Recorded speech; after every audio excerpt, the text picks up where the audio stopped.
Hello, this is Catalina Flore, founder of FitForTheTop. Thank you for joining me on this personal transformational journey. You are probably successful in many areas and yet you feel that something is missing.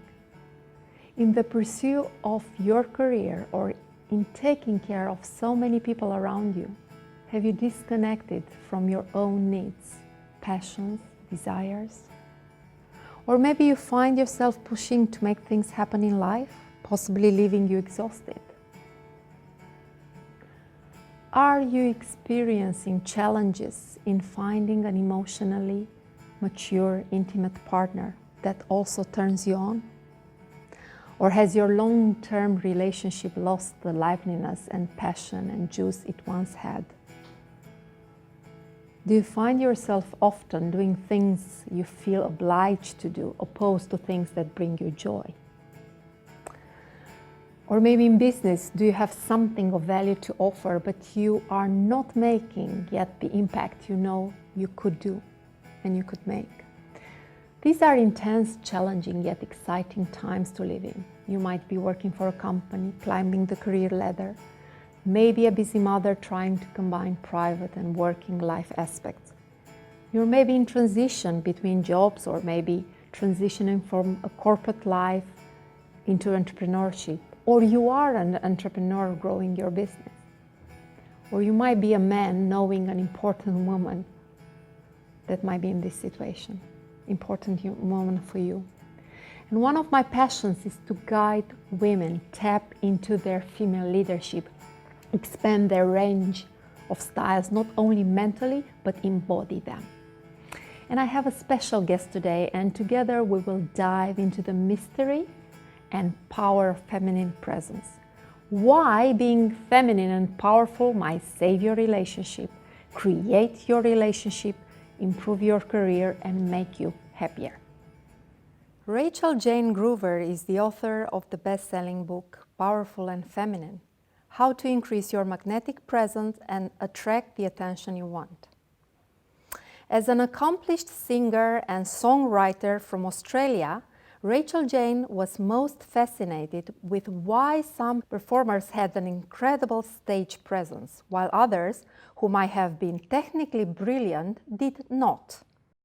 Overcoming stage fright and enormous fear of rejection, she became an award-winning vocalist and finished her full-time singing career performing to a live audience of 40,000 people, before making the leap to live in the US and become an inspirational speaker and personal development trainer.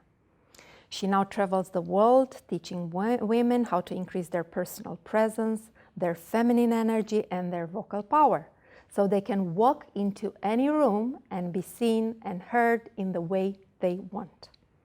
She's the creator of the Art of Feminine Presence classes and trainings that are offered worldwide by herself and over 150 certified teachers working with her. She's the founder of the Yin Project and the Feminine Spirituality and Leadership Institute. And at the end of our talk, you will have a surprise where you'll see how it combines two of her passions. Welcome. Thank you so much for accepting my invitation to connect and guide through our discussion women on their path to their feminine, embracing their feminine presence and being present. So there are many, many myths about feminine presence and strong and feminine, and let's get into some of them. And, to clarify, what do we mean? What do you mean by feminine presence? Yes. Well, I think that there is yin and yang aspects to life. There's the receiving aspects, there's the giving aspects, there's the emotional aspect, there's the logical, there's the internal, the introspective, and then there's the external and active. So we could do this with all parts of us. And I think that we need a balance of both of those. But when we get into our physical body and into our being, I'm a woman, you're a woman, my husband's a man, and there is something in our sexuality, in our sensuality, in our humanness that is feminine, and men have a masculine essence. So I like working with both of those things, helping women get more of a yin-yang balance, because often women who go into their feminine are soft and receiving and surrendered, and they don't get much done. No. You know, they're not leading companies, they're not, you know, making things happen. And I, like you, like I want to make some stuff happen on this planet, you know, and do that. So helping women get a balance of that, but doing it from their feminine essence, from their womanness, because when a woman's coming from that place and she's making it all happen, there is so much more aliveness, there is so much more happiness, way less draining, way less stressed.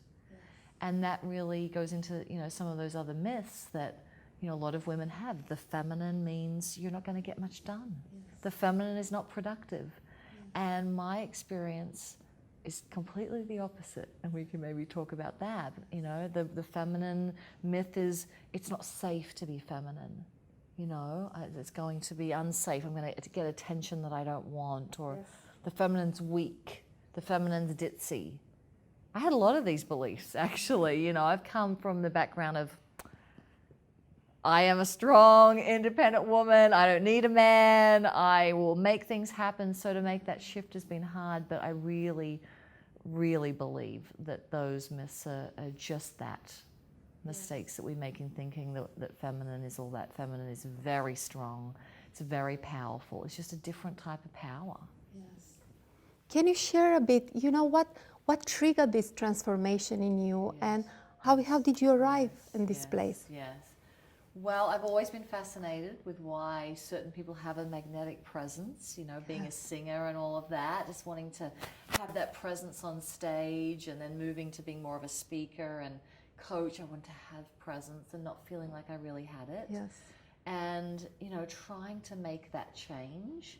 And I was mostly focused on strategies in my business first, which is what most people do, you know, like you got to build the email list, shoot the videos, do all the good things that everyone says, whether you're in corporate, people are telling you what to do to climb the ladder, or if you're in, you know, your own business, these are all the things. So I was doing that, and I was not getting very far with my income or my impact, and I was getting very discouraged by particularly the income, because I was working my tushy off, and just, you know, my videos I was shooting them, but no one was like really passing them around anywhere, or, you know, I was making some sort of impact. So I did look at my industry, which was the transformational industry of speaking and coaching and facilitating and, you know, all of that, making a difference.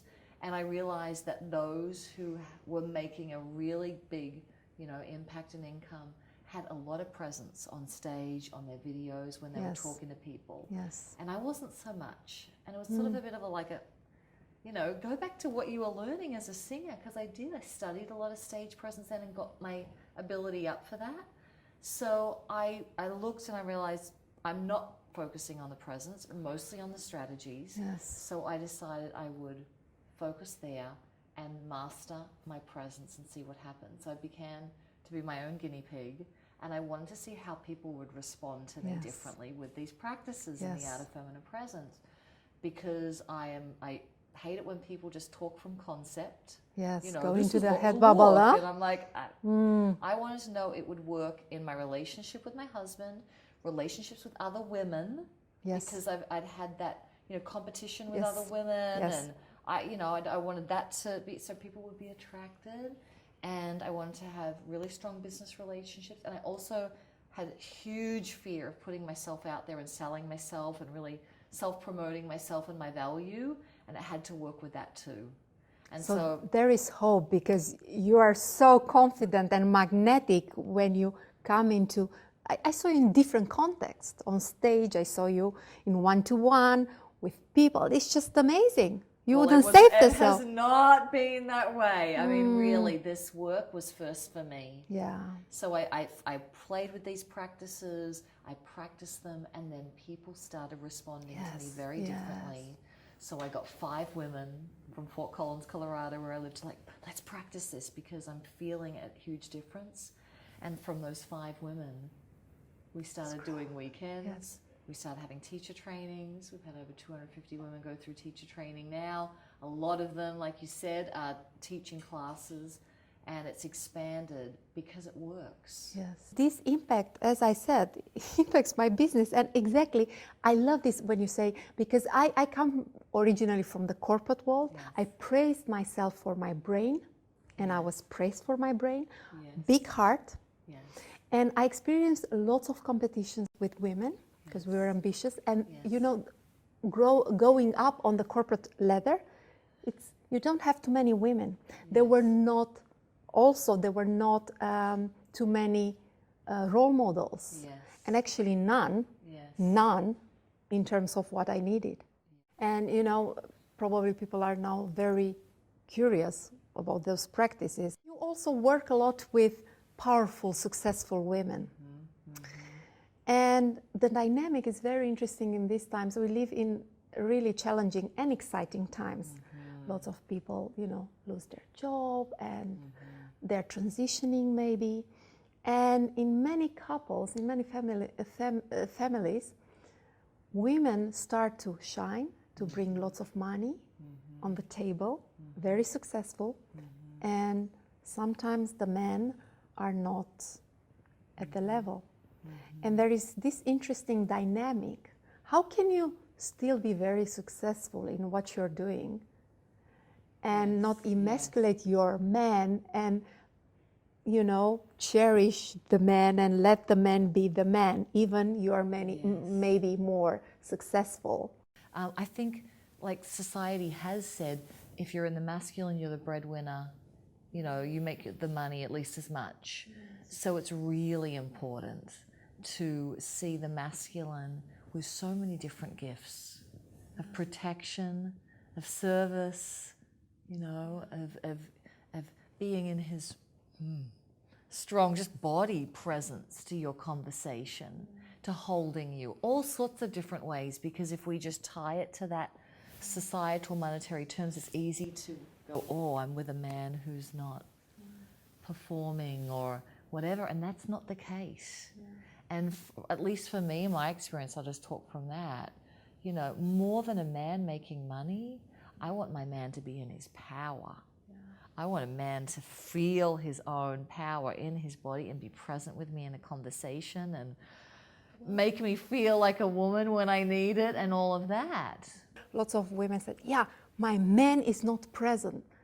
And the man is, but yeah, what do I need to do to be present, you know? Yes. And are there any, you know, ways for a man to be present? Because you are not born and present. I mean, I think there are also practices that men can do to increase their presence, right? Absolutely. I would say, like, one of the fundamental ones in the art of feminine presence is, you know, our center. And, you know, versus head bubble. And that's the same with men. So, you know, we talk about that most people are in their mental body most of the time. They're thinking, they're worrying, they're, you know, what are they going to go into? What are they going to say?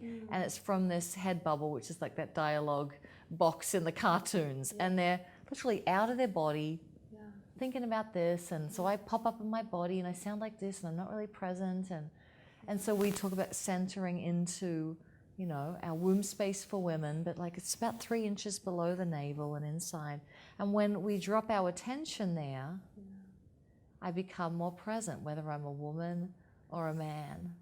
And so that's the first thing that we actually teach the guys too. Sometimes we get the men of the women who are in our classes to help them say, look, this is what we're doing. We're helping them come into their feminine, but you need to be present with them, because when we go into our feminine, it's so vulnerable to try and shift from into our sensuality, into our femininity. But I do the same thing.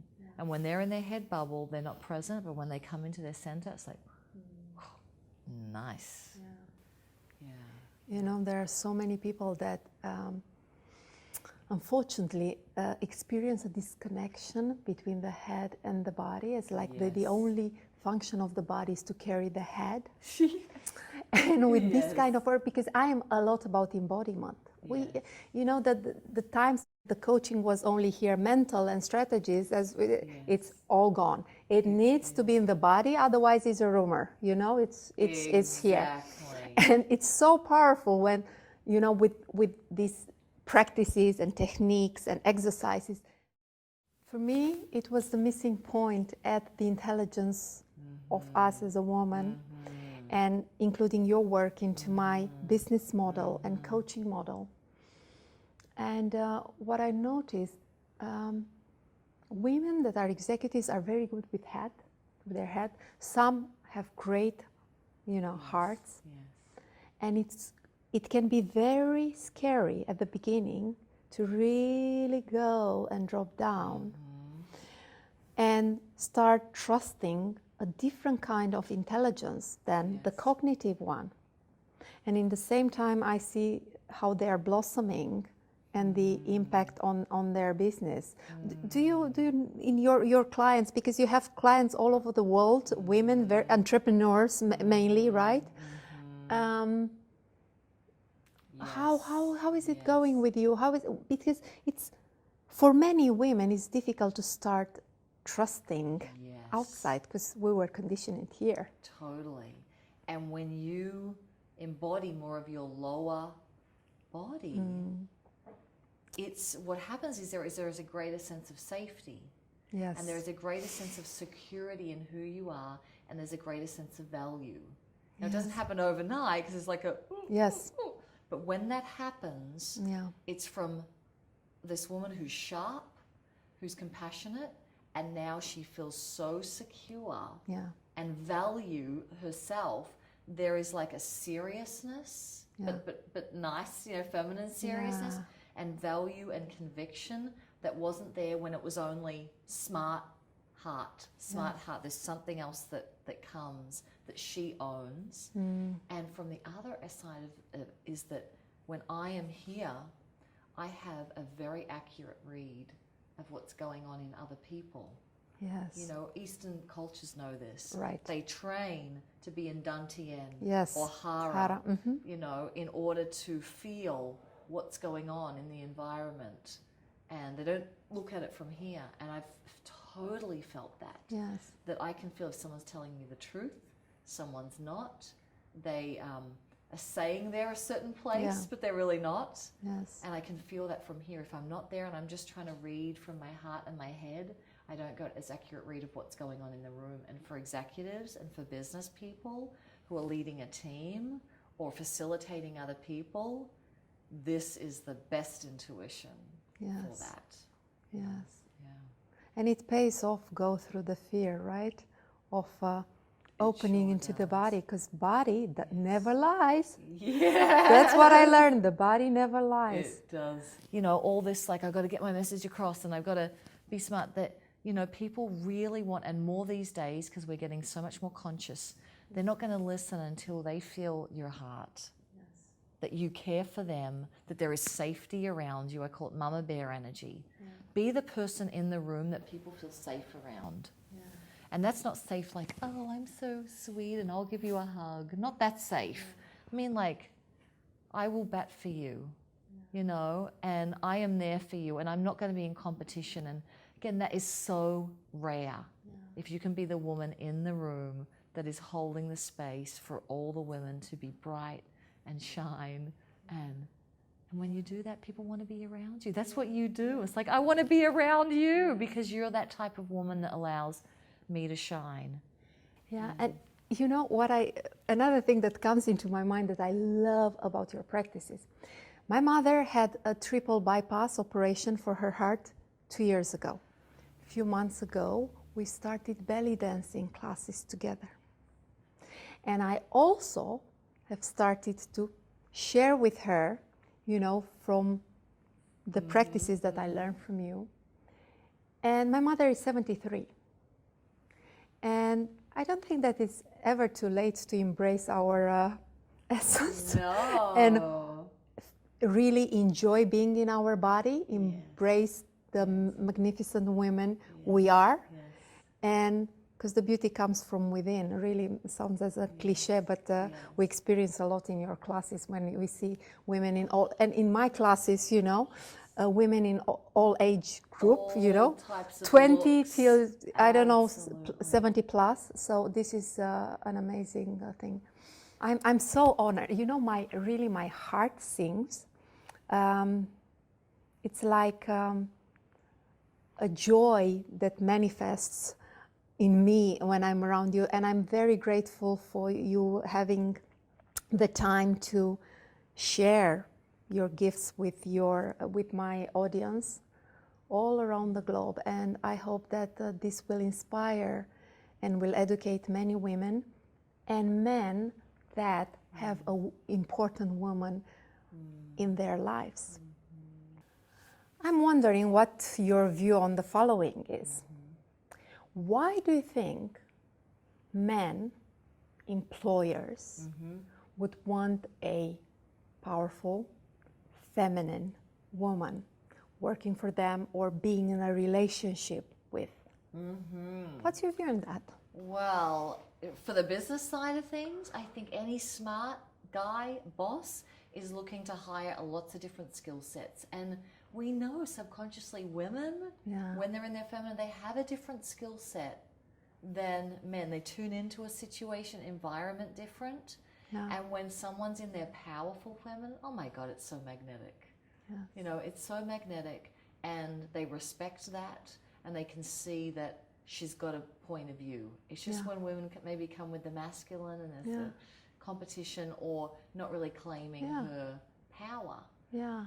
In relationships, in intimate relationships, I have a string of smart, conscious, amazing men who are single looking for a feminine woman. They're complaining too, just like the women are, of, I want a masculine man, I want a feminine woman, because he wants someone to create that, have that polarity with, have the passion with. If it's all neutral and masculine together, doesn't create much attraction, much polarity, much juice.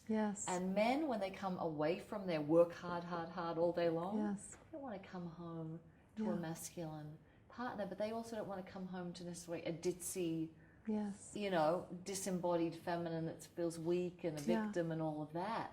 They are looking for that powerful and feminine woman they can create the passion with and the power, you know, the polarity with. And you know, looking into my life before, when I was not yet, well, I was not interested in that part and embracing the full range of who I am. This had impacted my relationship with my husband. What I have noticed, the moment I expanded my range and I embraced my feminine power, the juiciness in my personal relationship has increased. Plus also in the business, let's face it, we want authentic leaders, right? We just feel, why do you think people follow you around the world?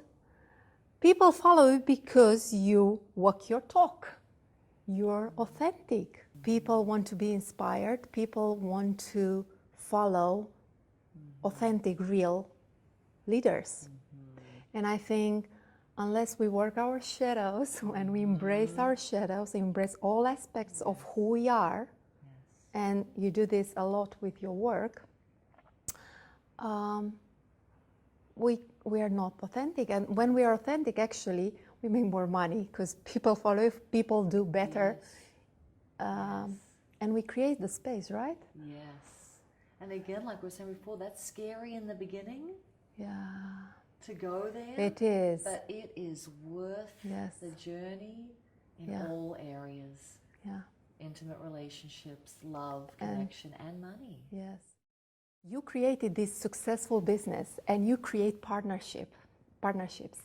And one thing that I admire and I really teach a lot people is, as long as we operate and live from a scarcity mentality, we make money, but it's limited. The magic happens when we get into an abundance way of thinking. And I love one of the partnerships that you have with also very known person in the transformation industry. And I love the way you help each other in growing. Because I think that that's the way helping, you know, in school we were taught, we had an exam or something, or, you know, we were in school, oh, don't talk to your neighbor, don't talk to your neighbor. Yes. In today's world, if we do not communicate with our neighbor and our partners, we don't get far very fast. It's too hard, you know, we've got so much wisdom, everyone. And it's sharing the wisdom and knowing that if I support you, you support me. And that's like, I have to admit, that didn't come easy. I don't think I was that early on. I was coming from scarcity mentality.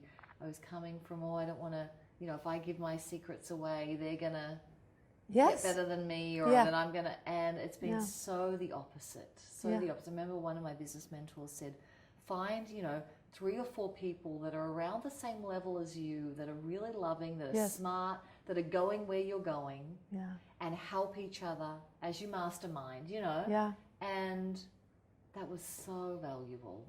And I've just been able to keep those, you know, small relationships that, a small number of relationships, and we keep growing, and we're committed to each other's growth.